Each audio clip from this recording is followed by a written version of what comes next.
Pete, the doctor told me I can be discharged in 3 days or so. What? Really? Yes. Of course, there will be lots of rehab coming ahead. Still, I'm so happy for you, Helen.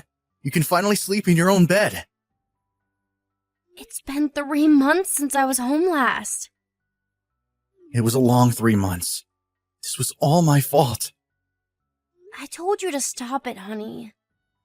I'm glad it was me and not you. Besides, we were lucky no one else got hurt from the crash. But you are bound to a wheelchair now because of me. I can't tell you enough how sorry I am. I know being sorry won't cut it. Hey, you've apologized enough already. I really don't blame you or anything. Your late mother would be so furious of me. I promised her that I would protect you. I am your only family, and now I have hurt you. It was an accident. You learned your lesson the hard way not to speed too much. You now know what happens when you do. Absolutely. I'm so sorry. Okay, that's the last time you're going to say sorry. So, are you picking me up or what? Of course I will. I will carry all your stuff. I will reserve a wheelchair-friendly cab or limo service. There's no way I'm driving with you in the back, at least for a while. Okay. I think they will let me go around noon. I'll let you know when I find out the details. Sounds good. Are you sure you're not busy, though? I know you're in the middle of an important project. Everyone knows what happened. Even the CEO told me to take good care of you and personally gave us a get well package. They would make me go even if I said no, which I won't, of course. Wow. How nice of everyone and your CEO. Please say thank you to everyone for me. I will make sure I do. Your CEO is a woman, right? Yes, she's around my mom's age. She is one tough, smart lady. Is she now? I wonder if she would like my baking. I'm dying to bake, so maybe I could prepare a small thank you gift with it. I hardly ever see her, though. It was actually the first time I've ever spoken to her when she gave me the package.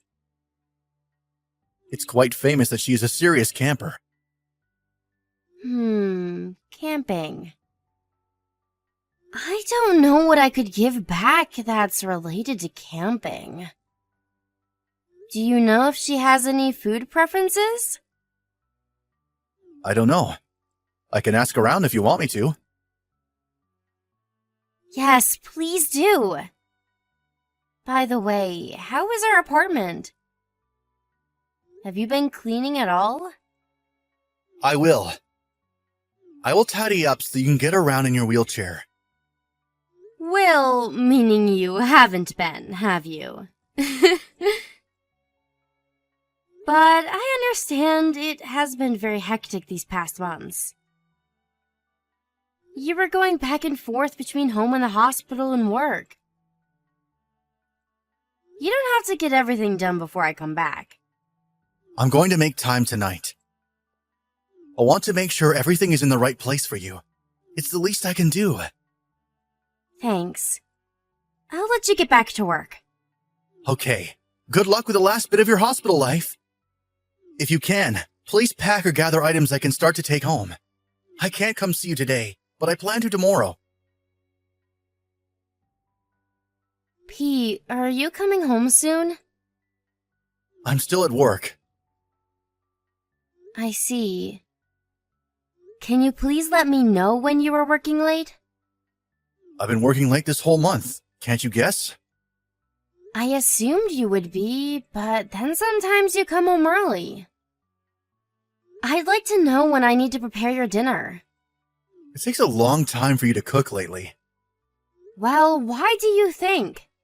I'm cooking from my wheelchair. It's been 6 months since you got out of the hospital. When do you think you'll be able to walk? I can stand up if I hold on to something. But you can't walk yet? No. Have you been going to rehab? Of course. The doctor said you'd be able to walk through rehab. Are you sure you're working hard enough? I am doing my best here. How can you say something like that? We've only been able to go to barrier-free places. Where we can visit is very limited right now because of you. I really wanted to go camping this summer too. What is the matter with you? What? Your attitude towards me. You've become so mean to me lately. It's not like I prefer to be in this wheelchair. Oh, what are you implying? You're saying it is my fault after all? No, that's not what I'm saying. I understand that it's stressful being around someone who can't walk. But I think you can be a bit more considerate, at least. I feel very isolated from society as it is. Especially now that you've become very busy. I'm lonely. You know I have a huge project to handle. Yes, I know that. But you've been going out on your own on the weekends, too. Do you not want to be with me anymore? It's not like that. Sorry. I've been overwhelmed with everything that's been going on. I didn't mean to be so hard on you. It's okay. I understand. You are a very outgoing person, so not being able to move around freely must have been very stressful for you. Yes, but it can't be helped. I should have managed my feelings a little better. It's not your fault, Helen. I'm sorry. Hey, let's go camping. Huh? I don't think that's possible. Of course it is. There are many camping resorts nowadays. We can find one that is handicap friendly. I mean, I would still need a lot of help from you. I will gladly help. Okay then. We'll go as soon as your project settles down a bit. I will handle the booking and packing. Are you sure you want to go? Yes, I am. I want you to be able to enjoy summer, and I need to get out too. It would be a good opportunity for me to learn how to get around outdoors. Thank you, Helen. I know I'm being selfish. You are not being selfish, Pete. Besides, I'd prefer for us to have a good time together than to have our marriage fall apart. Don't you agree? Our marriage wouldn't fall apart. It felt like it was going to soon. You were never home and hardly spoke to me. I was starting to think you might be interested in someone else. Someone else? No way! I guess I still feel very guilty of what happened to you. And that guilt turned into stress, and I took it out on you. Sorry, Pete, I'm joking. I know my wheelchair life is troublesome for you. So I was just a little worried. It's not troublesome, Helen. Anyway, I will be quite busy with my project for another couple of weeks. But I think I can take some days off next month. Okay, great. Oh, and dinner tonight? No thanks. I'll grab something to eat here. Okay. I'll be heading to bed soon. Don't work yourself too hard. What is going on, Pete? Where are you? Why did you leave me here? I thought we were headed to the resort. I don't even know where I am, and it's getting dark. No one is around. Please come and get me. Tell me, Helen, how much battery do you have left on your smartphone? Huh? Oh my god, I only have 1%! Why? I had it charged all night. Your charger was probably loose. Why are you laughing? You threw me off the car in the middle of the woods. You didn't even leave me my wheelchair. Your wheelchair would get you nowhere in those woods anyway. Pete, come back. Did I do something? Please, I'm begging you. You should crawl back home. What? It would be good training for you. What the hell? How can you joke around? What has gotten into you? I'm not joking. I'm serious. You need to get out of your damn wheelchair already. You're so slow and always in my way. Is that how you've really felt all this time? Pete, don't tell me you loosened my charger on purpose. What if I did? This is what you get for tormenting me for months with your never-healing injury. I hardly got a scratch from the crash. How can you be so fragile? Excuse me? You think I'm weak for getting hurt? That I've tormented you? You drove the passenger side of the car into a damn tree for crying out loud. How can you be so cruel? I am doing this for you. Perhaps by the time you get home, you'll be able to walk again. You haven't been pushing yourself hard enough. Doing this for me? Don't be ridiculous and come get me now! Shut up, you useless bitch! What? The only reason you were able to live normally is because of me. You have no one else. Without me, you are no good. Pete, what has happened to you? So you just want to get rid of me now? Yes? Despite me taking care of you, all you do is whine. Why are you not home yet? Why are you so mean? Blah, blah, blah. You think it's okay to whine because you feel sorry for yourself, don't you? I do not feel sorry for myself. Pete, I don't have any more battery. Please, help me. I said crawl back home. I am not helping you. You have to do this on your own. Hello, Pete. Helen? Wow, you made it through the woods? Wait, did you call the police? No. I didn't know you had survival skills. How did you make it back? I was hoping you'd get lost in the woods. Wow, you are worse than what I have heard. Unbelievable. What? Where are you anyway? I don't see you back here in the house. How did you charge your battery? Pete, you are fired. Don't go back to the office. What? Fired? What are you talking about? Did you lose your mind in the woods? I am not Helen. Huh? You're not? But you're messaging me on Helen's smartphone. I rescued Helen and took her to a safe place. Oh, you did? What do you want? Did you contact me to tell me how horrible I am? This is between husband and wife. You should mind your own business. But you really are horrible. You had her injured because of your reckless driving in the first place. I said stay out of it! Who the hell are you anyway? I don't know what Helen told you, but it is none of your business. Or what? Are you saying you will take care of my crippled wife? If that's the case, sure, I'm all eyes and ears. Have you been reading what I sent? Huh? I said you are fired. I'm Carla Morrison, your CEO. Miss Morrison?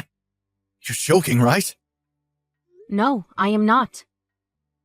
Why would you have my wife's phone? You have to be told the same thing twice to understand what I am saying? I said I rescued your wife. You do know that I like to spend my free time camping, don't you? Yes, I am aware. I never thought you'd run into my wife in the woods. I hope she hasn't been too much trouble for you. Sincerest apologies. If at all, she is not the reason for trouble. You are. Did you leave her knowing people get lost in those woods all the time? You must have a serious problem. She can't even move without her wheelchair. There is a legitimate reason for all of this. Is there now? I don't know what she has told you, but she hasn't been going to rehab. So I was angry, you see? This was all just a fight between a husband and a wife. I left her because I wanted her to get better. I took her to the hospital myself. Her doctor said she hadn't missed a session since she's been discharged. The reason why she can stand now is because she worked hard. Well, yes, but that's really recent she's become able to do that. Then that means she has been working hard, right? Where is the legitimate reason you were talking about? Besides, you haven't been looking for her this past week. You know, I've had my eyes on you. You've been going to another woman every day you left Helen because you didn't want her anymore. You've misunderstood. I'm not cheating on Helen. This woman is just a close friend. You sleep with all your close friends? Don't make any more excuses, because I have the proof here. Have you forgotten that your own company provides services to the handicapped? I am shocked that my employee has abused his own handicapped spouse. I never meant to abuse Helen. None of this is acceptable. We will be discussing how to deal with you tomorrow at the board meeting. You are to stay put until you get further notice from the office. Wait, please. Mrs. Morrison, I am so sorry. I will never treat my wife the same way ever again. Please forgive me. You don't need to ask me for forgiveness. But you should apologize to your wife. Of course I will. Please reconsider. Hi, Pete. I got my phone back from Miss Morrison. Helen, I am so sorry. There was something wrong with me. Please forgive me. I must have lost my mind from all the stress. I guess you're right about having lost your mind. But that's not a good enough reason for you to leave me out in the woods. I wasn't thinking straight. I made myself believe that you were putting me through hardship. But I was wrong. It's all my fault. Yes, it is. I want to be clear, once and for all. There is no way I would ever forgive you. I'm bound to the wheelchair because of your reckless driving. And on top of that, you left me in the woods while you slept with someone else. Helen, listen to me. I was only seeing someone else because I was weakened from the stress. Don't give me that crap. You must think this is all a joke. Don't you dare tell me about stress. I have been putting myself through painful rehab every week while you are having fun cheating on me. I am truly sorry. I will never see the woman again. I swear to stay by your side. I will support you for the rest of my life. Oh, you swear? Yes. So please, can you tell Miss Morrison not to fire me? I can't lose my job. I will change and never hurt you again. You will be my priority in everything I do. There is no way I am getting back with someone who has tried to kill me. You think I am useless because I have no other family and because I can't walk. I don't think that. I will stay by your side. Please, let me be there for you. Just to note, it never even crossed my mind to divorce you, ever. I think I know why you left me in the woods. It's because you wanted me gone. But even if that didn't work, you thought I would break our marriage. You didn't want to be the bad guy who divorced his crippled wife. You thought it would save your reputation. No, that's not true. I don't believe anything that comes out of your mouth. But yes, since you left me to die, I will divorce you. I won't ever forgive you or spare you any more of my time or feelings. Helen, I'm so sorry. Please, give me another chance. I will not be fazed by you, no matter how many times you say you are sorry. I finally see it now. You are a pest in my life, and I don't ever want you around me. We are done. Miss Morrison introduced me to a good lawyer afterwards, who helped me file the divorce quickly. Trusting Miss Morrison's recommendation, I have let my lawyer take lead and handle most matters. And it was probably the best decision I have made besides leaving Pete. In addition to our division, I was able to win a fair amount of money from Pete as consolation money. My lawyer also suggested in one compensation for my injuries from the car crash. We later found out that Pete was cheating on me with a coworker who, based on corporate policy, was also penalized. She was not fired, but left the company once rumor got around that she was sleeping with the most hated man in the office. Instead of getting fired, Pete was sent off to a small subsidiary. It was actually Miss Morrison who suggested not to fire him, knowing he would not be able to make all payments to me at once. Miss Morrison's idea was that as long as he had some job, he would be able to continue to pay me what he owes. Although, Pete's role has changed significantly, and with that, his salary has become nearly half of what he used to make. Despite his lowered income, I don't have to check my bank account every month to confirm he is paid. Because Pete agreed with his company and I that part of his salary be paid directly to me in exchange for his job. The last I heard, he is living a very minimal life with the little money that he gets. He must be regretting what he's done to me by now, especially because he had to give up all of his favorite things to do. I hope I will never see him again. After receiving the initial payment from him, I was able to move to a new house near the hospital. It allowed me to concentrate on rehabilitation. Recently, I have become able to walk a little bit with support. Miss Morrison recommended me to a company and helped me land a great job that lets me work from home. Not only has she saved my life, but she has helped me get through the impossible. I have told her repeatedly that I want to pay her back somehow, but she insists that I help someone in need instead. Having met an angel like her has become the greatest gift of my life. Just as she taught me, I will make sure to help anyone in need of my help. And I will continue to strive to become a strong, noble woman like her.